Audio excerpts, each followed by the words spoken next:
Today I want to talk about reviewing quizzes in Mobius.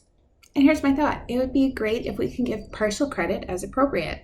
Places to look for partial credit would be typographical errors. Did syntax cause the students to miss points that they really did deserve and they just hit the wrong key or maybe added an extra space? It's up to you to decide what partial credit is appropriate. There's really these differences in different classes that would influence what you would do, but it's also nice to add that human eye to the grading. So Mobius is a computer system. It does what's programmed. It doesn't understand the mathematics like we do.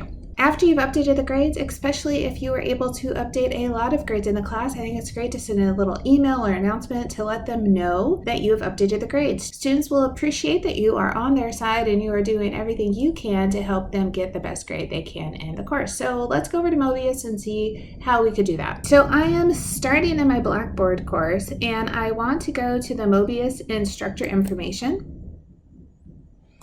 And then I want to go to the link to Mobius Gradebook, so that will take me to my particular class. Inside the class, you need to click on which assessment you're trying to look for. So locate it either by going to the module or going through this overall list. If you just want to go to Module 1, it will highlight just Module 1.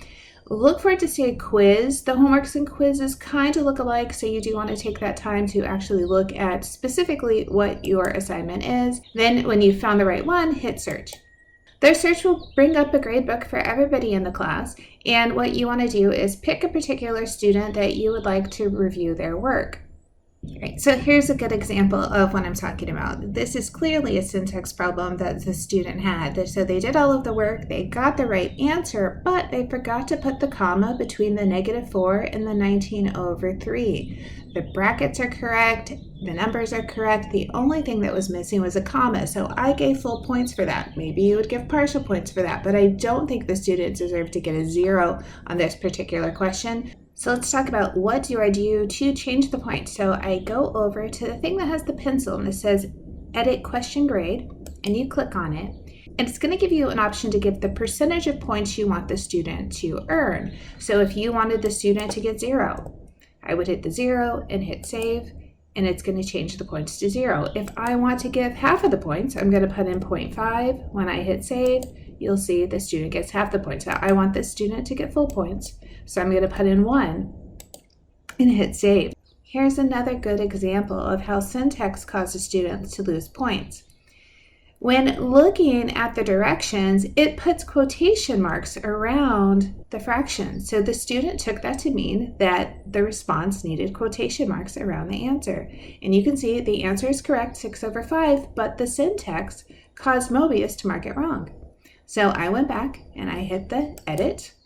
I changed it to full points and then hit save. And then I had to go through and look for all the times that that occurred with the quotation marks.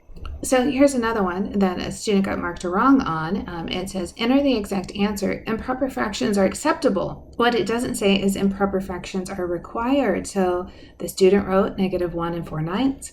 The correct answer, -13/9. We know these two answers are the same, but Mobius as a computer system does not, so I felt it was appropriate to give full credit on that.